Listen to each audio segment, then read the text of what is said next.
Great to have you all for this special event. If you didn't know, we're meeting now every month with the Guild and having all kinds of really cool special events. So this is a really neat time called Diamonds Are a Girl's Best Friend is the title to this late morning and afternoon program.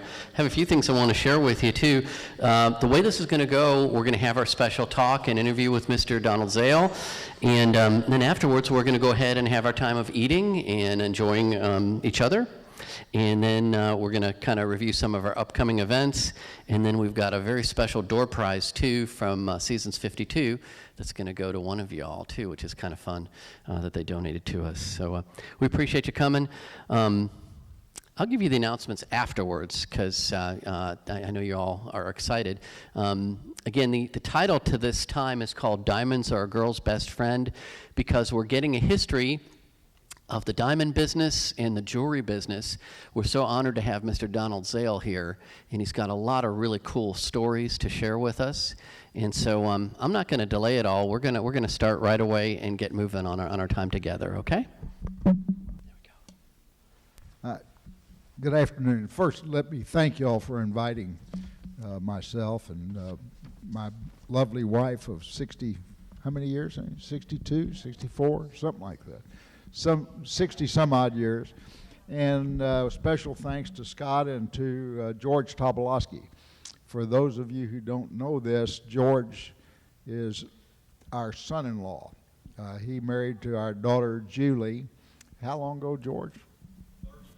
39 years ago. And we've always joked in our family that everybody ought to have a Julie, and Julie's always joked that everybody ought to have a George. So I told Scott that I like to start these things off by saying that it's my job to talk and it's your job to listen. And if you get through listening before I get through talking, well, don't be embarrassed about it. Just let me know and I'll leave. That's not a problem. But we really do thank you for inviting us here today. And Scott and I talked yesterday about kind of how we would do this thing. And I gave him a series of questions that he can ask me, and we can kind of talk about it. So, Scott, we'll start off with you. You figure out which one you think is most important. Well, we want to know, how did the whole company develop, the Zale company develop, and how did you even get into jewelry and diamonds in the first place? All right. Well, let's kind of go back to the early 1900s. My father was born in what is now Belarus. It was Poland at the time, and his family immigrated to the United States through Ellis Island in the early 1900s. He was 5 years old when he came to America. His uncle, my great uncle, was the first in the family to come, and his name was Sam Kruger, and Sam happened to have been a watchmaker back in Belarus. And so he brought the family over 1, 2, 3 at a time, and they all got to New York. And then Uncle Sam was looking to have a better job, and he decided the best place to get a job as a watchmaker was where the railroads had a big depot, because this was during the time when everything was done manually, and all the tracks had to be switched manually. So consequently, the railroad linemen carried these great big pocket watches so that they would know what time to switch the track from X to Y and so forth.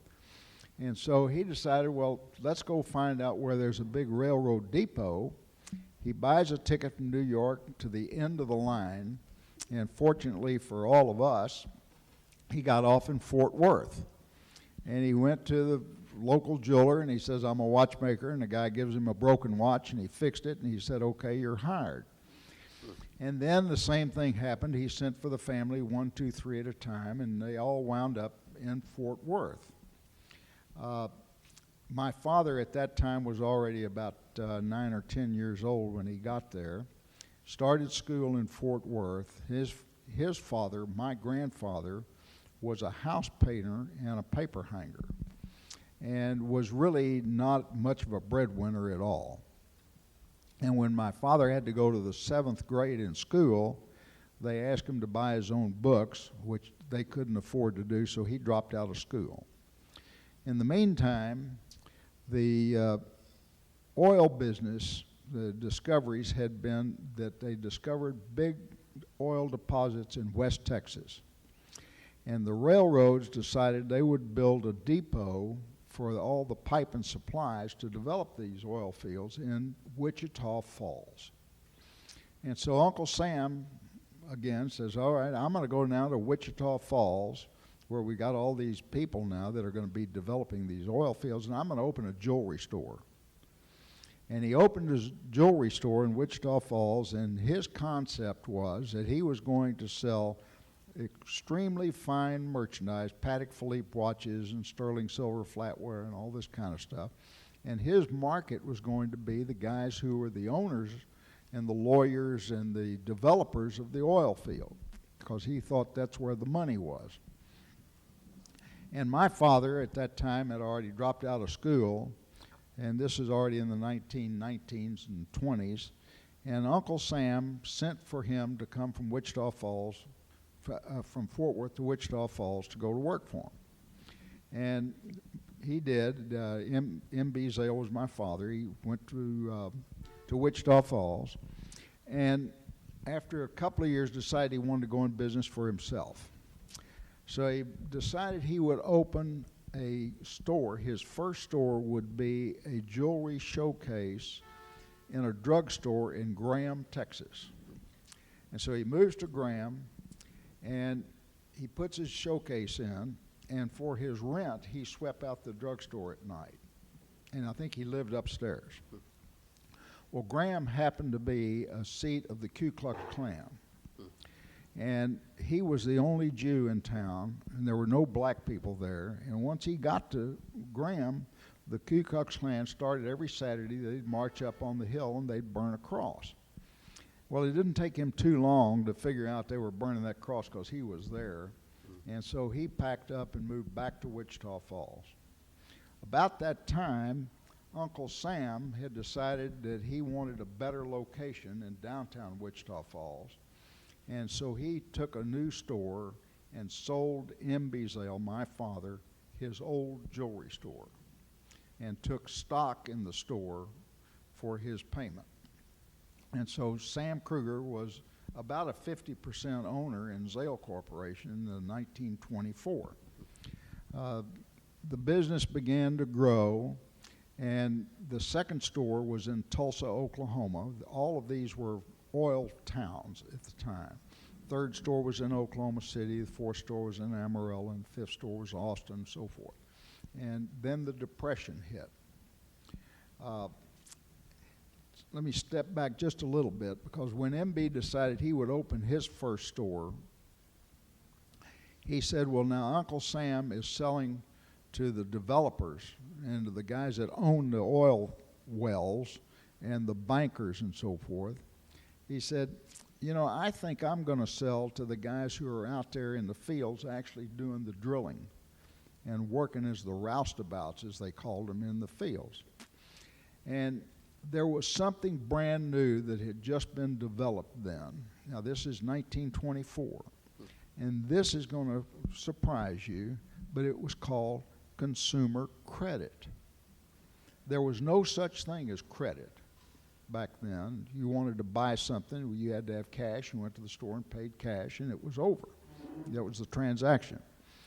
But there was this concept of selling on credit, and MB decided, well, I trust these guys who are the roustabouts and the workers and the field hands, and so I'm going to sell them jewelry for $1 down and $1 a week. And so he instituted a credit jewelry store. And I used to joke with, if you were to ever ask my father, what was your marketing strategy in 1924? He'd say, I didn't have a marketing strategy. I just saw these guys that were out there, and I knew they'd pay me, so I trusted them, and I gave them credit. Well, that was his marketing strategy, was to have a credit-based jewelry operation. And that was essentially the beginning of the company. It developed up until 1929. was a major, major catastrophe economically. That was the beginning of the Great Depression. And the Great Depression really had a significant impact on all of my family, and I'm certain many, many others, some of you even in this room. Perhaps you might not have been old enough to remember it, but I can assure you your parents did, if they were like my parents. And consequently, became very, very frugal. Zale Corporation, as a matter of fact, survived the Depression because a banker friend of my dad's told him, MB, don't put your money in the bank because the banks are going to close. And so they kept a shoebox, and they put the day's receipts in a cigar box or a shoebox in each store, and they only paid their employees enough for them for their subsistence. And they kept records on how much they owed them, and when they could finally pay them the salary, well, they did. But that's how frugal they had to be to run those businesses, because there were days when they took in no money. I mean, there'd just be zero transactions. This was in the 1930s. Then things began to get a little bit better, and we began to get prepared, I think, for World War II in the late 1930s. Industry began to come back. Banking was coming back. And then World War II broke out, and M.B. Zale decided at that time that he would never raise his prices because of the war. And he used to say all the time, these are going to be my customers after the war is over, and I want to treat them right. I want them to come back so that they'll do business with me when the war is finished. And the company was really very fortunate in that at the end of World War II, they had about 10 or 11 stores, and they were credit worthy, which meant that we didn't owe any money. The banks, we had nice deposits in the bank. And as new locations became available, well, we were a sought-after tenant. And then as all of these military people came back from the war and began to develop the suburbs, well, another new development came up, and that was called the Suburban Shopping Center. And Zale Corporation happened to be a very ripe tenant for these developers to come to. And so we were in a very fortunate position to be able to capitalize on the growth of the suburban shopping center business. And that was one of the major reasons that the company was able to grow as rapidly as it did. It got us into new markets, continuing though with the same concept primarily of selling on credit, selling fine jewelry on credit. Then we had an opportunity to buy a really fine jewelry store right after the war in Houston. The name of it was Corrigan's. And Corrigan's was similar to what Uncle Sam was selling back in 1924. They were selling very fine products. And we developed a whole new strata of jewelry stores that we called our Fine Jewelers Guild.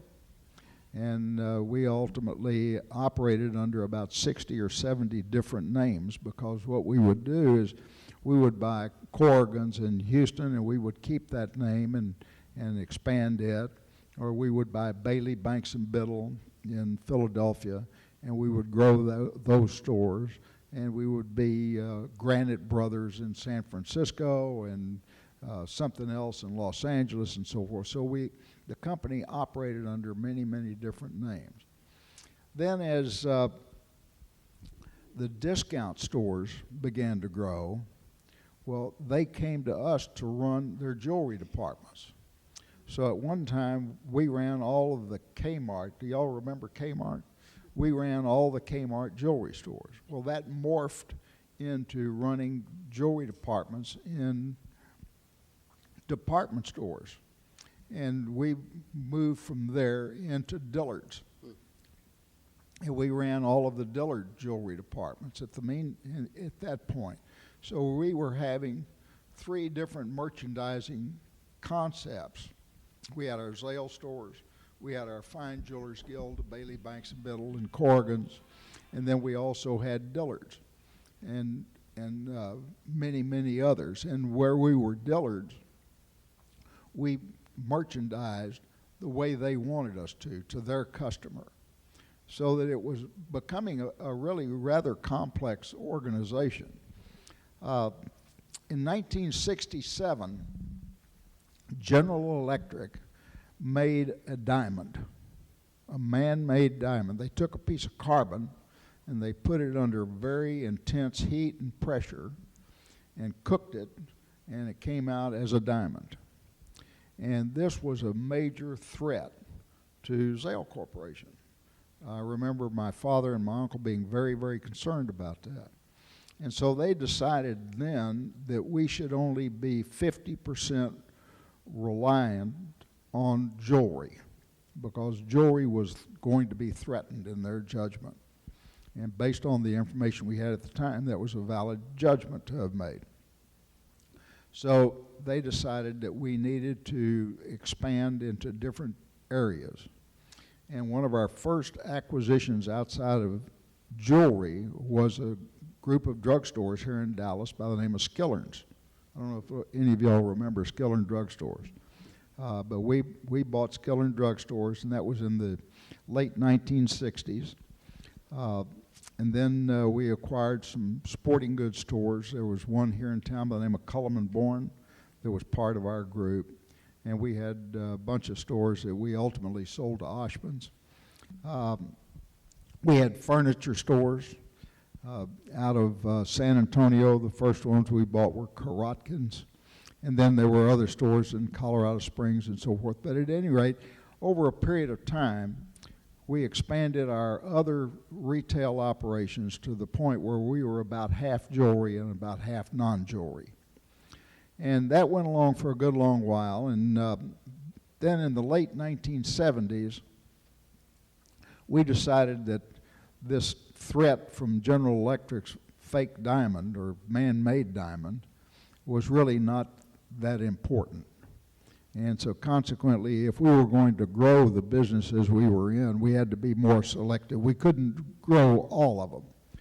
And so we decided that we would sell off some of our diversification, and we sold our sporting goods stores and actually wound up selling all of them. I recall distinctly at the time that we decided, well, we're going to keep all of them. We're going to keep our ladies' shoe business, which was Butler Shoe. I don't know if any of y'all remember Butler Shoe. And the reason we did that was that Butler Shoe was the most profitable besides our jewelry. So we decided we would keep that and we would grow it. And this is kind of an interesting story. We had stores in England. And every time I would go to London, I would go see a gentleman by the name of Leonard Sainer, who was the chairman of a company called Sears Holding that was not part of Sears in the United States. And they owned some very fine jewelry stores. And I used to go see him, and I'd tell him, I'd say, Leonard, you should sell us those jewelry stores. And they owned British Shoe Corporation. And he'd say, no, Mr. Zale, you should sell me Butler Shoe. And so this used to go on back and forth all the time. And ultimately, well, we did sell Butler Shoe to the British Shoe Corporation in England. But that's essentially how we got to where we were in the 1980s. Fascinating. Now, tell us about how you got involved and your role. And you got us through World War II, right? And we got into the whole shopping center phenomenon as well. And also, how did the family get to Dallas as well? Oh, yeah. Well, I used to work at the store all the time. As a matter of fact, we used to joke with my father that every evening, especially in the summertime, in Wichita Falls, as you can imagine, there wasn't a lot to do as a kid. And my dad always had a convertible, and it was hot in the summer. There was no air conditioning and no attic fans and things like that. And so after dinner, my dad would put the top down and take us kids, and we'd go to the watermelon stand or go get an ice cream cone or something. but we would always have to drive by the store to make sure it was still there. You know, MB used to worry to death about that. Something was going to happen, the store would be gone. And so I got to the point where as a little kid, I used to say, well, hey, I'll just take the school bus to downtown Wichita Falls, and I'll ride home with my dad. And so I'd have an hour or two at the store, and I'd work there because I really enjoyed it. It was fun. And I got to do all kinds of different things. You know, primarily I was in the stock room or something like that. But one of my jobs morphed into winding watches. Think back to 1940. There's no such thing as an electronic watch. There was very few automatic watches. So the watches we would get in would all be spring wound. You had to wind them up to make them run. And so my job would be to wind the watches and set them, and quality control in the watch industry wasn't great in those years, and there was always a little adjustment mechanism. And so I'd come in every day and I'd look at the watches, and the ones that weren't keeping correct time, I'd pull them out and give them to the watchmaker, and he'd adjust them. But what that taught me was you got to be there every day to wind those bloody watches, because if you're not, they're going to all stop at a different time, and then you got to reset them and so forth. It's a big pain in the neck. So it taught me this great discipline about coming in every day and winding the watches. And then my father told me, he said, you know, I can really hire a monkey to do this. Said, so what you need to do is, if you're going to do it, look at those watches and then figure out why this one is going to sell for $19 and this one's going to sell for $25 and that one's going to sell for $40. He says, and pretty soon you'll know something about the watch business. And then as World War II broke out, and we had a major Air Force base in Wichita Falls, it's still there. They train NATO pilots there now. It's called Shepherd Air Force Base. Well, we began to get in complicated watches. There were chronographs and things of that nature that they needed when they were navigating in aircraft. And so I had to figure out how to work those things. And here I was, 10, 12, 13 years old, and I was the watch expert for Shepherd Air Force Base to a great extent, because these airmen would come in to town and want to buy a new watch. Well, the ordinary salesman didn't pay that much attention to them, but I did. So I would explain to the airmen how these things work. And that's kind of how I got started, working in the jewelry company. And then when I graduated college, which was a different story too, I've told my grandkids that they should stay in school as long as somebody will pay for it. It's more fun than you'll ever have again in your life. And I did the dumbest thing ever. I graduated college in 3 years. Yeah. I mean, it didn't make any sense why I did it, but I did. And I remember going to the office, and I was working all the time I was in school. And I went to the office on a Saturday morning to see, and I was working for a guy by the name of Ben Lipshy, who was my uncle. And I said, I'm through with school now. I'm ready to go to work full time. And he said, great. He said, I just signed a lease for a store in Tyler, Texas. Here's the plans. Go down to Tyler, and I want to open it in November. And I graduated in August. He said, I want to open this store in November. He said, so go down there and build it for me. And I said, yes, sir. Well, I can assure you I knew absolutely less than nothing about building a jewelry store. But that was just the kind of opportunities that I had to learn. And I went there, and that's where Barbara Zale and I got engaged, was while I was in Tyler. And but the chance to be involved in so many aspects of Zale Corporation were really very, very exciting and very beneficial to me personally. I'm curious, you've worked the floor, of course, and you've sold. Do you have any, what were some of your most interesting stories of maybe selling to ladies like this, or a special diamond story or bracelet, or anything come to mind? Yeah, there's. I was asked not too long ago, what was the largest sale you ever recall the company making, aside from selling a division, which I would participate in for $115 million. We had a particular diamond. It was a 125 carat pear-shaped diamond, and it was absolutely a magnificent stone. It was a perfect color. And you had to really search hard, but it did have a very, very slight imperfection. And we called it the Light of Peace. And we put it in a beautiful necklace, and we used to use it really as a showpiece to send to our stores all over the country, just as a marketing tool to attract attention to the store and bring customers in and so forth. And it was really a magnificent stone. Well, my boss, Ben Lipsky, gets a phone call one day, and I'm sitting in his office, and he said, "Mr. Lipsky, I have a customer who wants to buy the Light of Peace. How much will you sell it for?" He said, "The Light of Peace is not for sale. We're not going to sell it."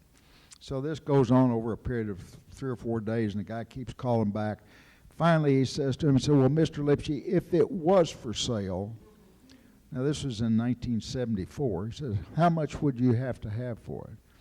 He said, "Well, it's not for sale, but I can assure you if it ever was, we would not take one nickel less than $10 million for it." The guy said, "Yes, sir." Calls back the next day and he says, "Mr. Lipsky, my client is depositing $10 million of cash in your bank account. Please hold the diamond for us and we'll pick it up later." Now, we had no paperwork, we had no contract, we had the guy's $10 million, and we had the diamond. It was all based on trust and word of mouth. And about 6 weeks later, well, they came back and picked up the diamond.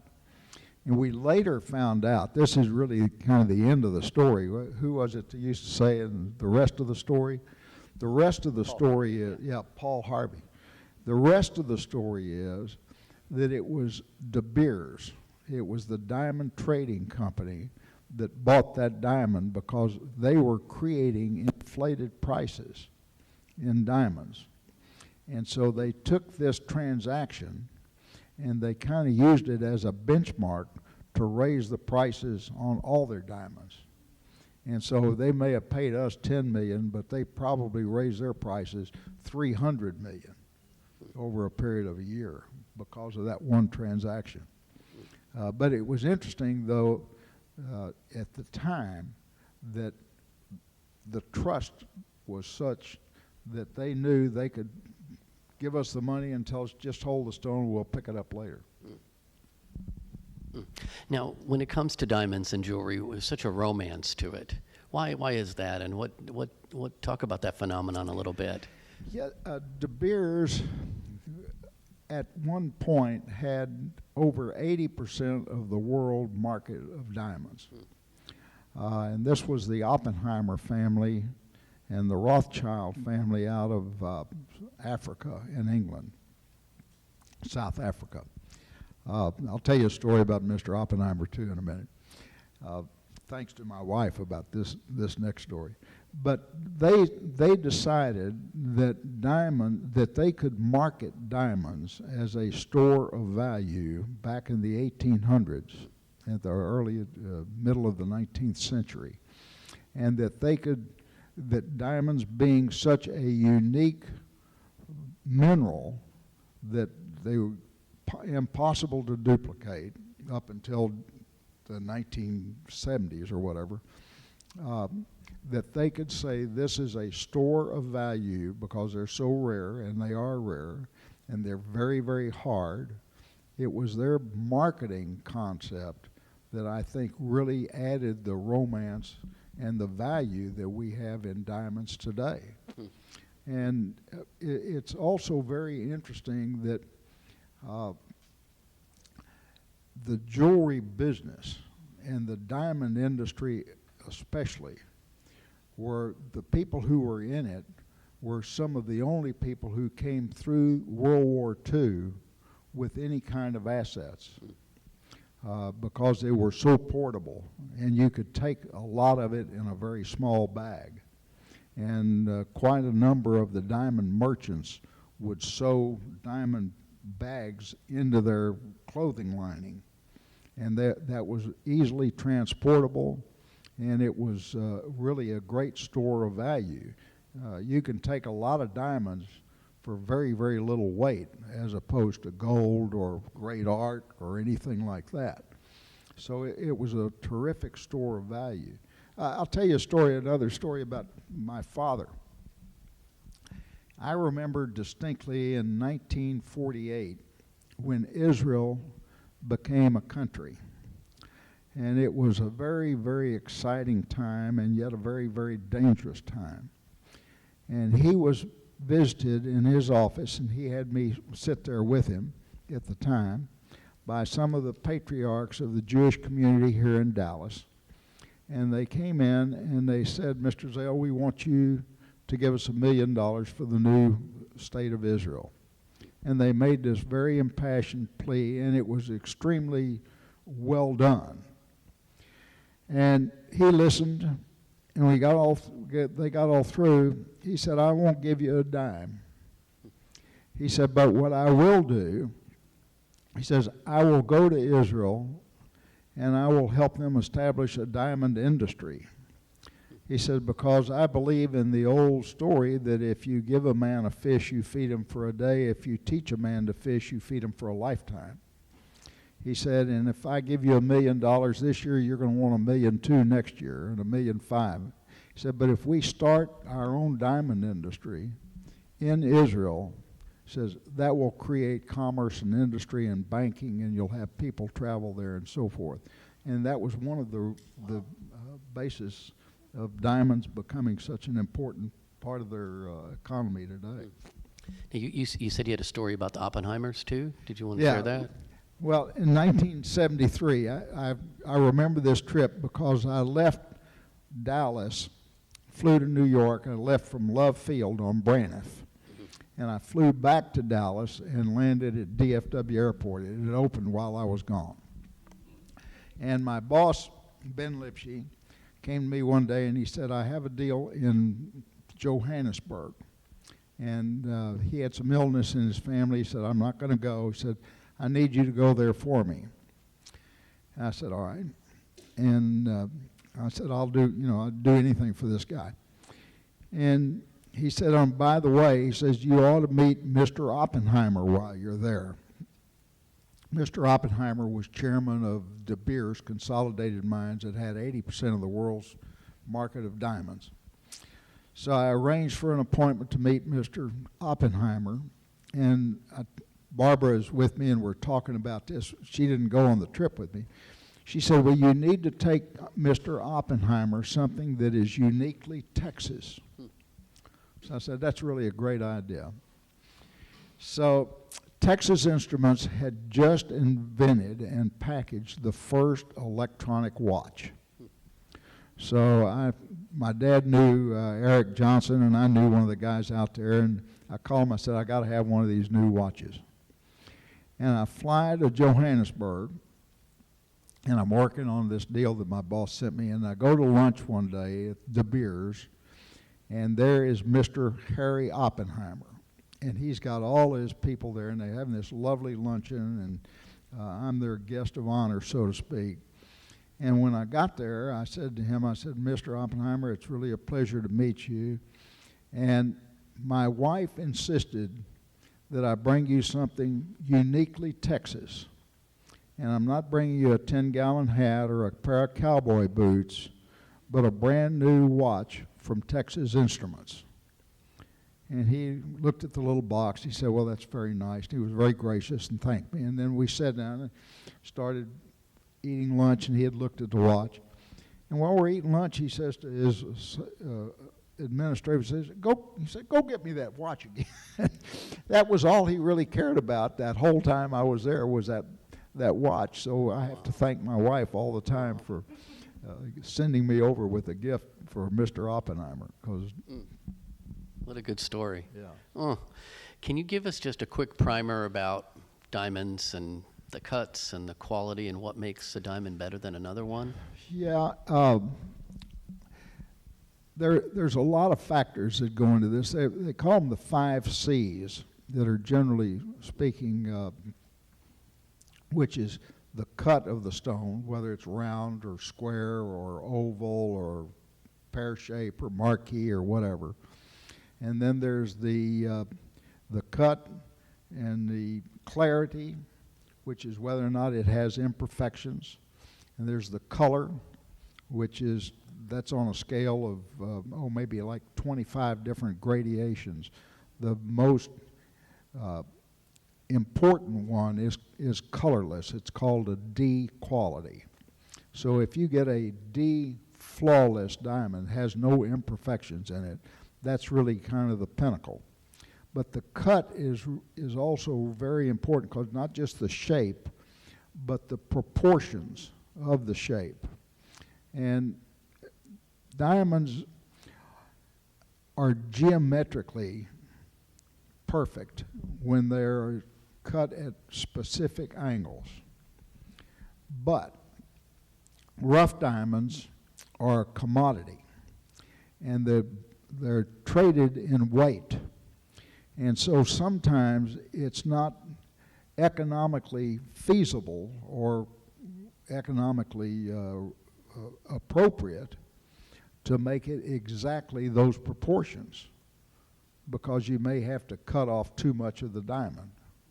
And so consequently, not every diamond is going to be exactly proportioned correctly. So, and when they're not, they don't refract light. They look dead. And you can see this if you're looking at a series of diamonds. If you just look at one, it's very difficult to tell. But if you have a really fine diamond and then a really poorly cut diamond, poorly made diamond, you can spot it instantly if you put them all together. So those are really the factors. Then also, if you buy a diamond as a consumer, it's very, very difficult to monetize that, to sell it again, unless it happens to be a very unique stone. And the reason for that's very simple if you're a business, if you think like a business person, in that if I'm going to buy diamonds from you, I'm going to buy it primarily to sell. And so I have to have, generally speaking, an assortment, because my customer is going to want to see a different, they're going to want to see X, Y, Z before they're going to make that decision. And so consequently, if I have to just buy one stone from you, it's not nearly as valuable to me as if I can buy an assortment. And that's the reason why when a customer, a consumer, goes to sell the diamond, they think they're not getting value. But actually, it's just doesn't have that market value because it is a one-of-a-kind, one-off piece. And in your memory, besides the Light of Peace, any other favorite piece of jewelry or anything come to mind? Yeah, we had we bought an 1,150 carat piece of rough. It was about the size of a tennis ball. Wow. And it was really a big deal. And we decided we wanted to cut it in to be the largest diamond cut diamond in history. The largest one is the Cullinan 1 in the Crown Jewels, and it's about 530 carats. And so we saw this big piece of hunk that was 1,100 and some odd carats and said, well, maybe we can make this 531 carats, make it just a little bit bigger than the Cullinan 1. Well, so what we did was we made a plastic mold of this diamond. And then we started figuring out how we could cut it. And we would cut very, very rarely did we actually go cut to the diamond. And we did that so that we could look inside it to see what kind of imperfections there were that were buried in there. At any rate, we started cutting this stone, and we thought we could maybe do it to 535 carats. and we got down to about 570, and it looked really bad. I mean, it just wasn't pretty at all. It was ugly as the back of a radio, so to speak. And, and so about that time, the Sultan of Brunei, who was a big diamond collector, was going to have his 40th birthday. And so one of our geniuses said, well, let's go sell it to the Sultan of Brunei because he loves diamonds and he would love to have the world's largest cut diamond. And this thing was not pretty. And so we decided, okay, well, how are we going to ship it over there? We had a broker who knew the Sultan from Switzerland. And we said, well, how are we going to get this thing over there? And we figured it was worth $8 million or something like that. And so we decided, well, we'll ship it. And then we got the bill, got the estimate on the insurance to ship it. It was a couple of $100,000 just to insure this thing. Said, well, no, we're not going to do that. You know, it's too speculative to spend that kind of money. And so we've looked at all different kinds of ways to ship this diamond over there and just couldn't figure out any way that made sense. So we called my nephew, Stanley Zale, who worked in our diamond department, and said, Stanley, you and Claudia are going to take a vacation. And you're going to Singapore. And by the way, Stanley, we got a diamond you're going to carry in your pocket with you. That was the best way to do it. And so Stanley and Claudia got to go to Singapore where they met the broker. But he just took that big diamond and stuck it in his pocket in a little envelope and went over there. Of course, the Sultan of Brunei didn't buy it, so we didn't have to worry about it. But Stanley and Claudia got a nice trip out of it. When we sold Zale Corporation in 1986, it was a hostile takeover. And that had been going on for several years. And I was the chairman, CEO of the company, and had been kind of leading the charge against these guys who I thought really wanted to do bad things to our business. And ultimately forced them into a position where they paid all cash and they took on an enormous amount of debt to do it. And they were very, very unhappy with me personally. I was really the bad guy in their opinion. But I made my allegiance was to all of our shareholders, and our shareholders loved me, but these guys didn't. At any rate, so after the deal was done, and just before all the papers were signed, we still had this 575 carat diamond. And I went to the new owner to be, and I said, I'll make one last proposition to you personally. I said, I would like to buy that diamond. I said, no, I've forgotten how much I'd pay you, a couple of $1 million for it or whatever it was. And he absolutely refused to even do business with me. He was so mad at me.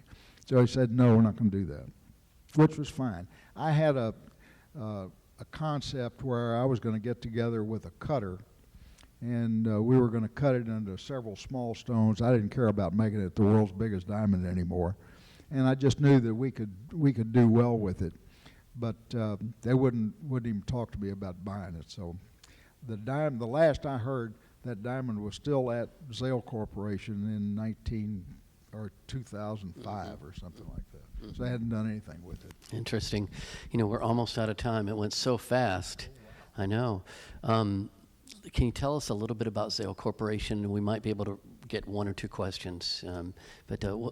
Zale Foundation, Zale Foundation. Yeah, I apologize to you. I do have to leave in a couple of minutes.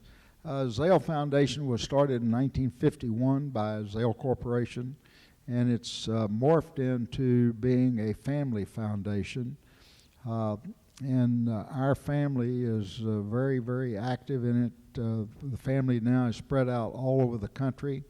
We make contributions primarily to activities where our family lives and are active in those whatevers.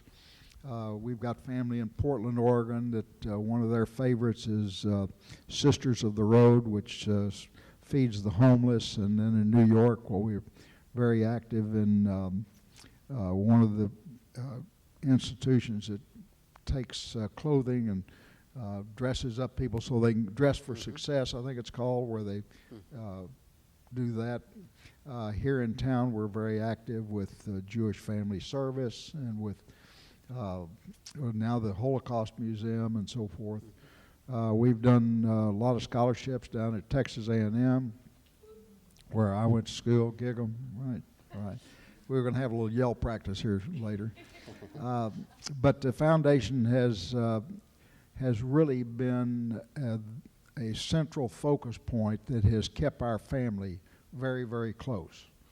As a matter of fact, we're having a meeting this weekend in Dallas, and we have family from all over the country coming in, where we will sit around the table, and we've got an allocation of how much we need to give away. We have proposals that we will all evaluate, and we'll come to a conclusion as to what institutions we want to support.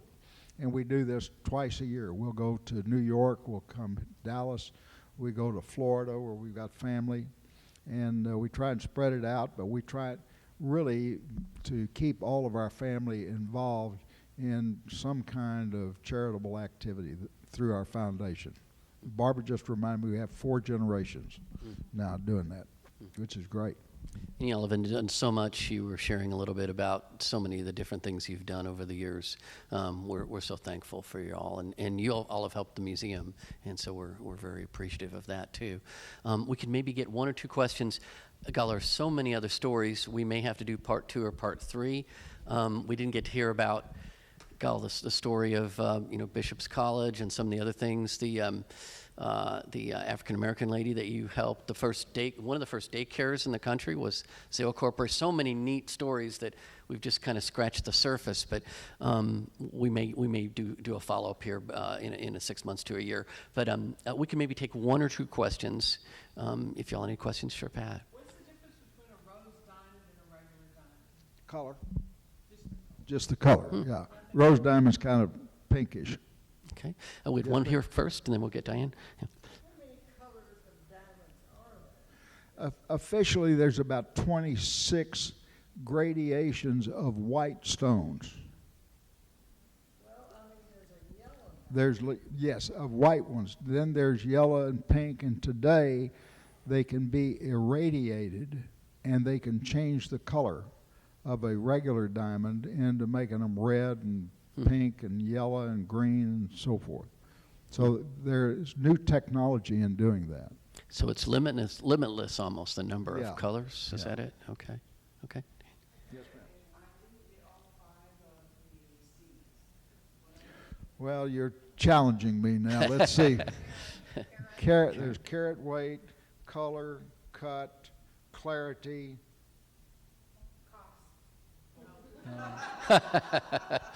That's number 1. I've forgotten. We'll get that for you, and Yeah. we'll do that as an email. And I'm sorry we're out of time, but what a great privilege and honor to have you and Barbara here. And thank you so much. Thank you, sir. Thank you, Appreciate sir. that. Okay. This is a great guy. I want y'all to know that I didn't know anything about this museum, but I have to tell you how proud I am of Scott and his whole organization for what they've done, because they have really breathed new life into this wonderful institution. And so, Scott, we're proud of you, young you, sir. man. Thank you, Thank you, sir. sir. You What excuse an me? honor. Yes, what an honor to have you. Thank you. Well, thank you, Barbara. Thank you so much, Miss Zale. Well, that was pretty amazing, huh? And I hope gives you chill bumps when you hear these kinds of stories. And there's, like I said, there's so many others, and we kind of scratched the surface. And even yesterday when we were rehearsing, I said, we may have to do a part 2 or even a part 3. And the other thing that Mr. Zales talked about is, the idea of, when it comes to business, we've got to make sure we're teaching the next generations Judeo-Christian ethics and passing these on. And he especially was saying, my grandkids, they need to know the values of business and how you treat people. And we tend to lose sight of that, and just kind of maybe barge our way into things or bully our way into things and forget about the principles from the Hebrew Bible and the Christian Bible. So anyway, I hope you really enjoyed that, and it was special for me, and hope it was special for you too. So those are the kinds of things we're going to continue to do. The Guild that was, Pat, when was this founded? Which year? 2008. So we're coming up on, what is that, 9 years? If you can believe that. So we're all getting older. And Pat Martin was instrumental in the founding, and Helen Town, who is, unfortunately couldn't be here, but Helen was the one who came up to us with this idea of, you need a ladies group, but we're going to let men in too. And so we're so thankful. You're our backbone, and we're thankful for you all for helping found this. And a few other things we want to share with you. Again, we're meeting every month, and our next Guild Day will be Thursday, July 20th from 1 to 3 p.m., and it will feature artist Chong Chu. And so we've got a really cool Korean exhibition, Korean artist, fascinating guy, was with Edith Baker, one of the great heroes of the art gallery world for many years. He's a teacher too, teaches at Brookhaven and other colleges as well. Really charismatic guy. And he's going to take you through this new exhibit that just opened last week. And so that's our next guild meeting next month, July 20th. We want to also encourage you to invite more guild members to join us next month. And the note here, personal invitation is the reason why most people join and participate in a program or activity. So it's not just word of mouth, but it's that you bring them along with you and say, yeah, come on, and this is a fascinating artist, Chong Chu, and some of the other cool things we have coming up as well. We've got a special chocolate event that's coming up before too long. You'll learn more about that. Here's another neat thing. It's new this year. If you get 3 new guild members to help us join this year, and you personally invited them, your membership for 2018 will be free. So it gives you a little extra incentive. And then we also want to encourage you about 8x8. That's our biggest fundraiser of the year. And we have a huge goal this year. Help us find sponsors. We're going to be working with the guild members to help us with that.